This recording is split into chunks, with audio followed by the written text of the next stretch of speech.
Hey guys, how many times have you been carrying something really heavy and you don't have access to your tailgate? You don't want to set it down and break your back. What are you going to do?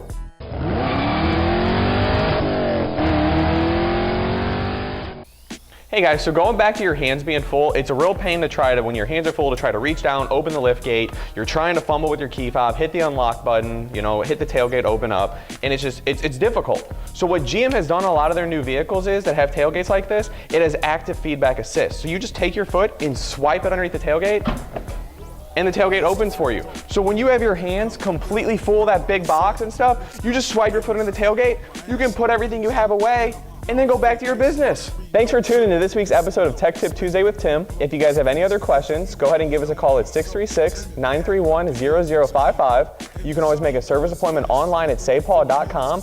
And if you guys like these videos, go ahead and hit that subscribe button.